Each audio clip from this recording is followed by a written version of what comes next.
Hi, this is Matt with the Intergalactic Herald. Welcome to my Star Atlas Week in Review podcast. This is podcast number 171. Any articles or videos mentioned can be found on my website at intergalacticherald.com. Just look for Weekly Recap Newsletter 219. So just a quick summary of things that happened this past week in Star Atlas. There was an Atlas Brew on Wednesday, and then there on Thursday was a town hall, which was the announcement and the launch of the C4 version of Sage in the public realm. So talk mainly about that today, actually quite a bit. So anyways, but before I get to those two things, again, just wanted to mention things I'm doing in Star Atlas. Of course, my website, intergalacticherald.com, great resource website for guides for the current version of Sage, directories, recaps, and the Discord announcement newsfeed, which was very helpful this last week when there was lots of announcements. Also, I do have a Star Atlas merch store at intergalacticgear.com. You can check that out. And then I would love to get together with other Star Atlas gamers, form a community, not necessarily a guild, where we can hang out and chat about Star Atlas and things like that. And that's at intergalacticcoalition.com.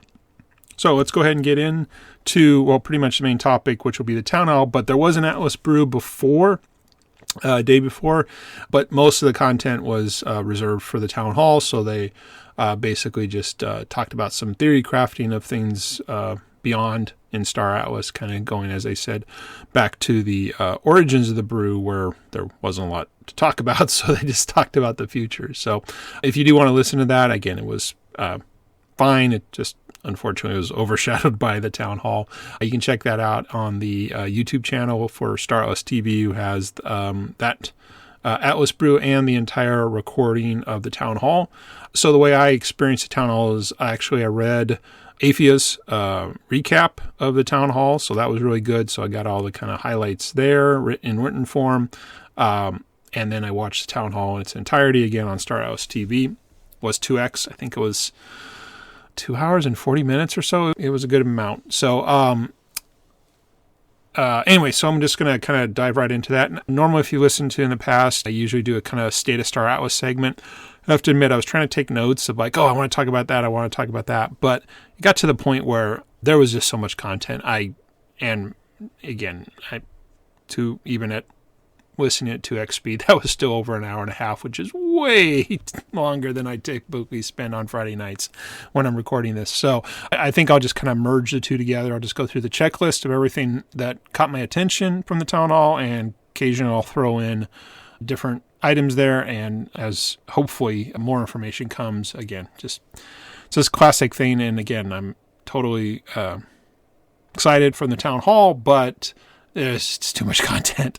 But it actually is very focused. It's just each one of those areas was quite exhausted, or not quite exhausted, but had a lot of points. So, but I guess before I get started, one thing I will mention on this town hall, I kind of was alluding to that they needed to really come out with something or definitive. And again, spoiler, the C4 PTR public test release realm, whatever, is live. And there was an announcement on the Discord. I don't remember what the URL is because I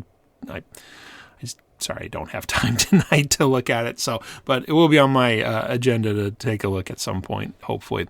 So yeah, so I think just kind of the ending at the beginning. Yeah, it was a great town hall. They hit all the important things, tons of information, tons of things, and even to the point of not setting a date, but setting the criteria to set a date. And I'll get into that. I did write that down at some point. So yeah, so I think this was a great one. Yeah, I mean, and again, I think I kind of alluded to it in a couple earlier podcasts. To me, this was the make or break town hall, and they made it. I mean, they were prepared. I think they even alluded to in the last week they had a non-public test with a few community members, and so, but this date of releasing it was set there. So yeah, so I mean, we're seeing progress. You know, it's been a long time coming, but yeah, we can just move forward. So anyway, so yeah, town hall. First started with UE5, which was great. Still, they demoed some of the recent changes, again, to the single-player mission-based Project Gallia. So showed some of the missions, which was interesting. It just got overshadowed by Zinc and C4. But they did release new version of that. But a couple little tidbits. One was alluded to that pretty much there's one primary developer of UE5. So yeah. And there's, it sounds like his specialty isn't multiplayer. So bug fixes to multiplayer may not come. So I think this is the true, they've pivoted away from UE5, which is both makes sense, but unfortunate. There was a lot of interest in the multiplayer, and it sounds like, again, they had to, you couldn't do everything. And so it sounds like the single player at least has staff member continuing to work on it. So, I mean, you kind of, I guess, see that as maybe the next phase if multiplayer was de-emphasized. So, but again, there's supposed to be a new release coming as soon as it gets approved. So then they pivoted to Zinc. Oh, and actually, again, kind of the intro thing. So again, these aren't chronological, but so there was a Zinc segment and then there was a C4 segment, and each of those were presented by the other two co-founders. And again, I don't think it's been stated publicly exactly how many team members are left, but you definitely see that the two founders, or all the founders, stepping up in different capacities, but definitely the chief technical officer. Anyways, the one Floyd brother who does the technology and the other one who does the game design. So they both did the presentations of their, obviously, areas of focus. So, but I've said this before, every time you get a chance to hear from them, I mean, one, you hear the passion, and two, they have the skills. I mean, they know what they're doing. They know what they're doing. So anyways, again, this will be kind of an all over the map, whatever pops in my head want to talk about. So anyways, on Zinc, it was again reiterated, and I kind of stated that too, that, C4 needs to launch on Zinc and Zinc needs to launch with C4. So they are definitely tied together. There was a little bit of the history of why we got to this point of Zinc. Again, I didn't even realize this. They mentioned that it was almost too expensive to test original things because they had to get Solana, and they even said they got like a $10,000 grant from the Solana Foundation, I thought, just for testing purposes. And I mean, I don't know how much that was back then, but I mean, that would be very expensive. It's a lot of money, but anyways, but they said, it just wasn't working. So that's one of the reasons they actually developed their own internal copy or clone. And then of course we had the transaction fee problem for all the gamers. And so I guess in hindsight, this was all kind of a natural progression to get to where they're controlling their own blockchain.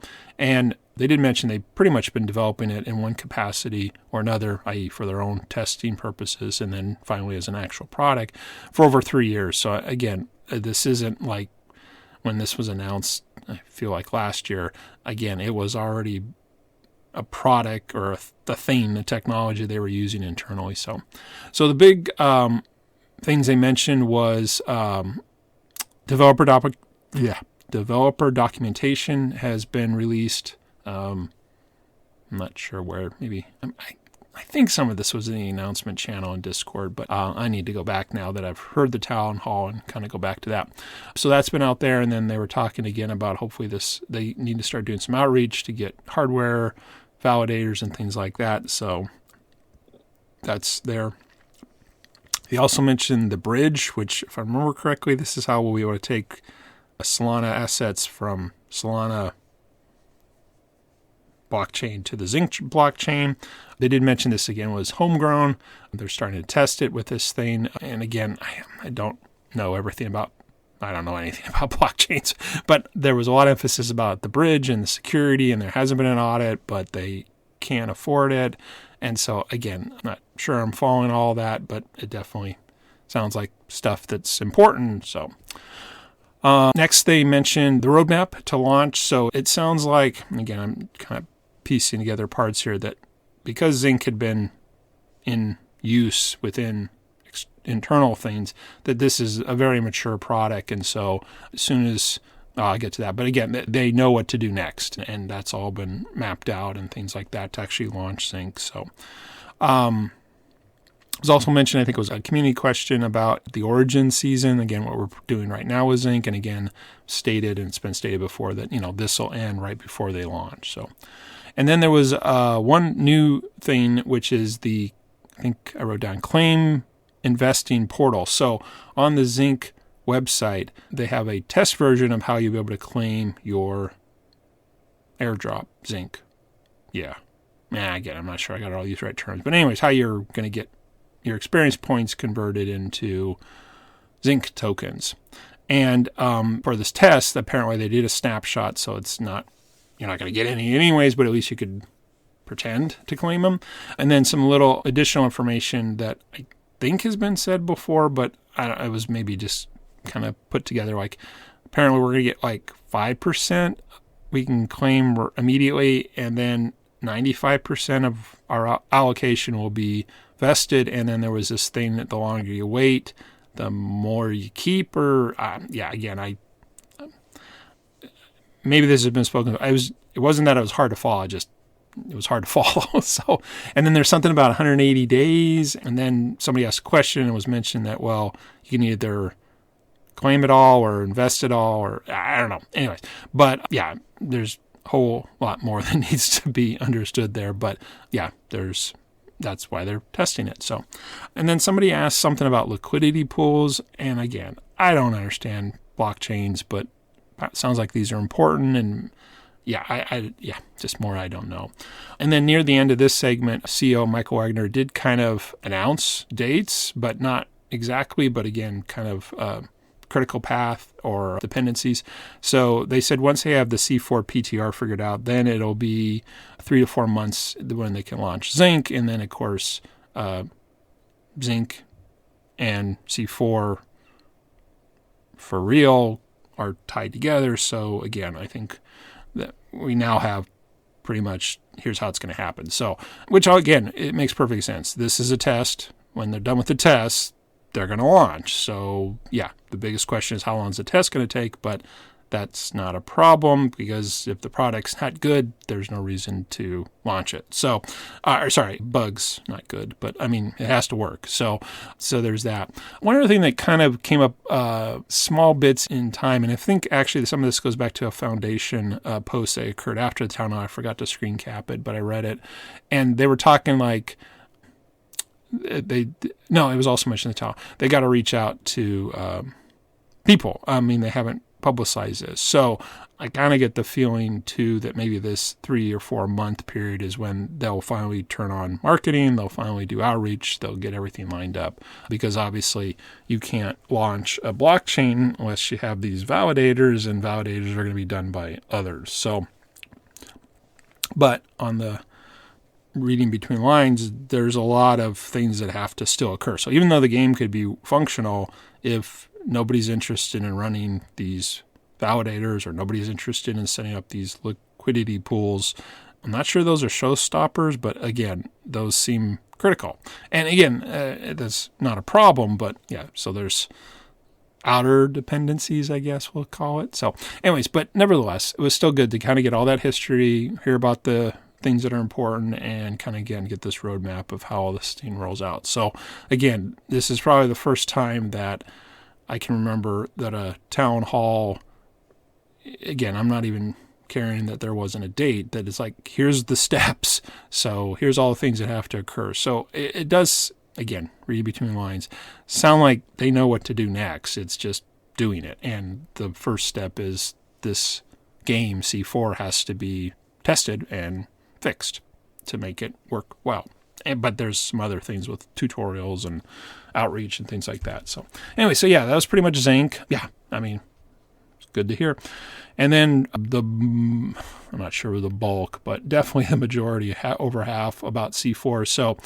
So apparently what this public release is, as was explained up front by Danny, the chief product officer, is that everything's available, and he totally wanted everybody to be aware it's going to be overwhelming. I think a couple of times they talked about God mode.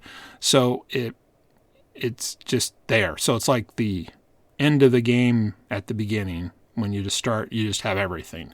But again, it's for testing. You don't want to have anything.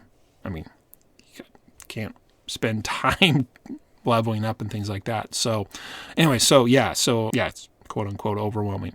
This is all the first time they mentioned that this is a 4X. At least I heard a couple of times this term 4X game, but then there was, I thought, enhanced to say a 4X blockchain game.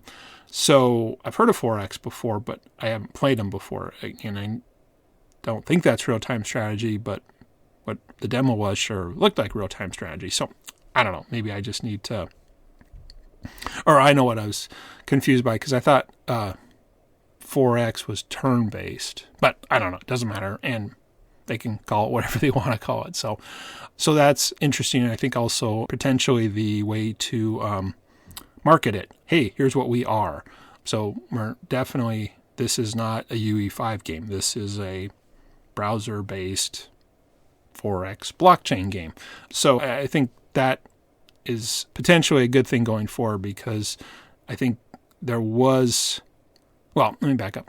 You can sell a vision of a grand strategy MMO with all these things, but if you don't have something you can play, then what do you call it? And again, at some points it was a racing game, and it was a multiplayer shooter and all that, which is fine. Pivots happen, things change, and again, the team still has this gigantic strategy for this gigantic game, but that's not gonna, it can't happen now, and definitely because of lack of resources, i.e. employees. So then Danny mentioned that apparently the engineers built something, and then he's been refining it for months, and they showed a screen cap of what it looked like from the engineers, but again, it was engineered, not designed, and so he's been working on it. And so kind of, that would be cool to see or hear more about that, but that's fine. That's, behind the scenes or whatever. Anyways, and then he started a demo, and he went through everything. So I'm just going to kind of go down the list of what I wrote down. So, of course, you start the game, you put your profiles in. I was mentioned there's no wallet yet, kind of like Holocim, but again, it's a test. And then he showed the map, which, again, visually is, looks really good, but it still has the DNA of our original Sage, the triangle, upside down triangle, whatever, with the three factions mentioned on these safe zones. And again, now you're starting to see the graphical elements of darker lines to represent safe zone, and then where two factions touch, and when safe zone and medium risk zone touch. So again, some of this that never really had those visual indicators are definitely there. Regions, I think he called them. So then he mentioned there was 69 regions where there was, I thought he said 52 before, so not really sure the difference. But then regions have systems, and I had to rewind it a couple of times, so don't quote me on this number, but I thought I wrote down he had said there were 945 systems. I just realized, are systems planets, or are planets in systems? So I don't know how many planets there are. That'd be a good question. Yeah, anyways, I wonder how many planets there are. That's actually a really good question. Anyway. Okay, so then he went through movement. So yeah, how you move around. So there's the standard ones, the subwarp, the warp, and now they're the jump gates? No, I don't think that's the right term. Warp gates? I don't know. It's things that make you go faster, and he was showing off the graphics, how that works. Briefly looked at mining, scanning, tried to do some combat. Wasn't that impressive, but it sounds like the two ships didn't actually fight each other. So, but again, it's a test release. They get ships closer and something happens. So we'll see how that goes. It was mentioned that the planets have a finite number of claim stake slots. So, so because claim stakes go in there. Showed how fleets are formed. Showed things about ship configuration and how extensive that is. Then went into some crafting, then the crafting habs, which apparently function very similar to claim stakes. And if I remember, the habs are on the star bases, I think, and claim stakes are on the planets. So again, we'll see how good my memory of things. Claim stakes, I was talking about the seeing the resources on the planets. Something about rent, kind of was glossed over really quickly, so I don't know. Yeah, I'm just rent. Okay. Then claim stakes have buildings, and then the key was, again, claim stakes are auto crafting and no crafting fees, unlike the other things. So, and then he mentioned the council rank, which was the fourth thing. And I've always thought this one's been kind of not promoted much. And again, this was hour plus, so every one of these areas probably got 5 minutes and then moved on. So But it kind of started clicking now that you're seeing something again about leveling up. But there was like careers involved and other things. And then you might need Atlas and you might need resources. And yeah, anyway, so it was, and it's near the end, and I made after 2+ hours. So, yeah, it was just a lot there. So yeah, and then they mentioned there's an entire bug reporting mechanism, and they really encourage everybody to report anything. This was kind of the thing that's why they're doing this. So they want all feedback, and then they were kind of talking, this is where they really can enhance the game, obviously fix things that aren't working and things like that. They briefly mentioned something about a daily check-in, but I didn't really figure that out. And then kind of a new thing that got brought in was cultivation claims. They said these are going to be similar to claim stakes, but will produce different resources. And then there's something about seeds. And then there's something about the other company that involved Tokes that they used to have. And I remember some of this a couple years ago, but kind of not there. And then they announced, yeah, it's all live. But unfortunately, I don't remember what the URL is. But again, I think it was in the Discord announcement feed. So, and then they had a little bit of questions and answers. One that I wrote down was, I guess, our Sage experience would transfer over, but I don't think this is our experience in Zinc. I think those are independent. So I don't remember. Maybe this is somehow things we've been doing in Sage will translate to council rank? I don't know. But again, it was fine. It was a demo of everything and anything.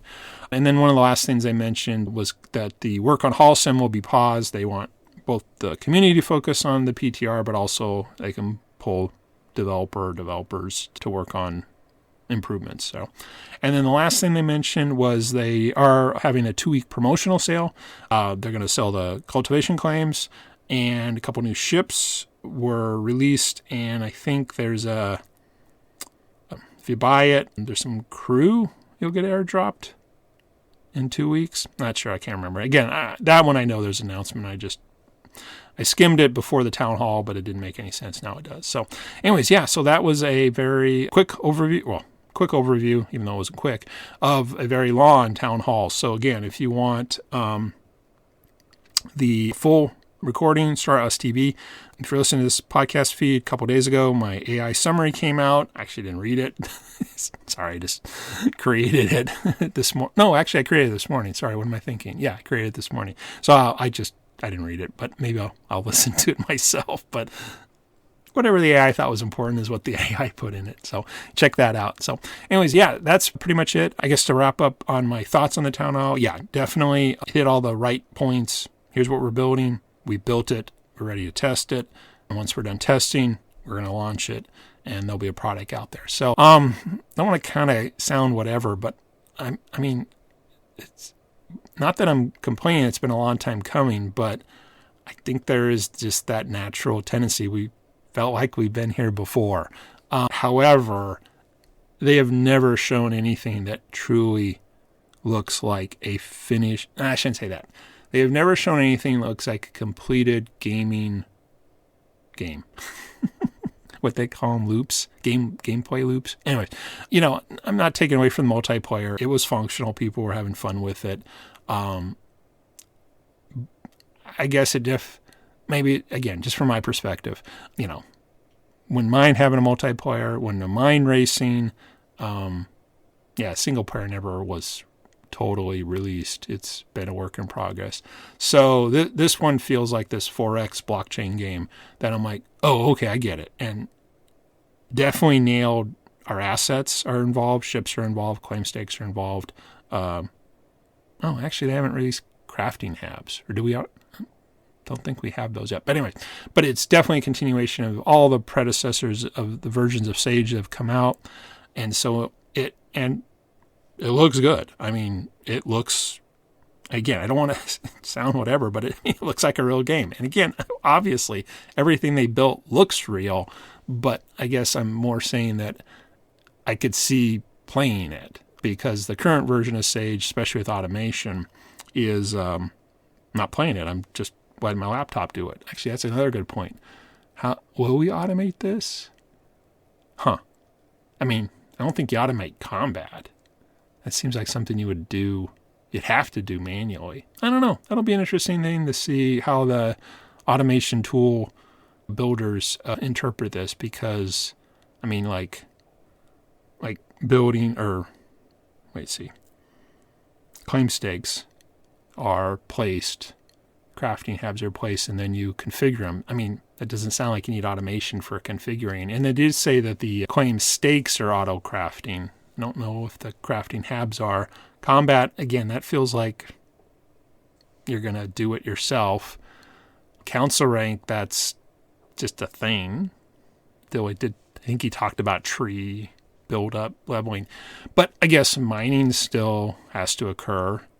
So crafting habs auto, but mining by ships still exists on asteroids. So that could be automated, and transporting things definitely needs automation. There wasn't any talk about that. So maybe it's, again, I'm totally speculating now, that all the current actions, mining, scanning, transport, still would benefit by automation, but all the new stuff seems to be more about configuration and then auto, well, with the exception of combat. Anyway, who knows? Again, this is the first real look at all of this stuff. So anyways, yeah, so I mean, again, very impressed, very enthusiastic about actually getting into something.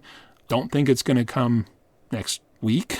I mean, it sounds like there's going to be a lot of bugs, but whatever this testing time, it's a necessary thing to occur. And then when they feel like they're at a place in the development of,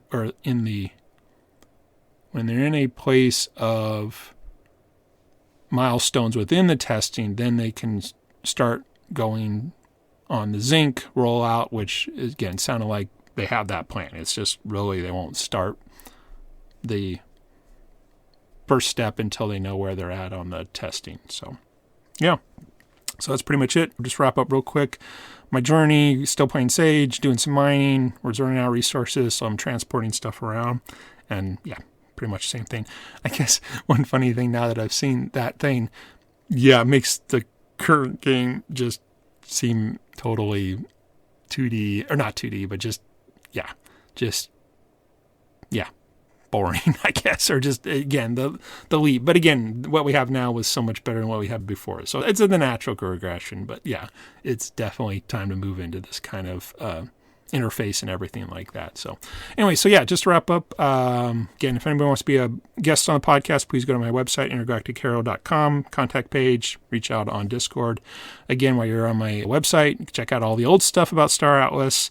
I haven't even thought about new content yet, but I guess to keep with my traditional thing until something's released, and then many months after that, I'm not a news content creator. So, but I would love to. Well, again, we'll see what the beginners. Part of what I did was because I just didn't. I think there was an opportunity to help beginners, but there was talk about tutorials in game and things like that. So it may not be as necessary to have things, which that's okay. Served its purpose. I still like what I created, so we'll see. Intergalactic Gear.com, my merch store, and Intergalactic Coalition, my future community. So anyways, thanks for listening. That was this past week in Star Atlas. I'm Matt with the Intergalactic Herald. Have a great week ahead.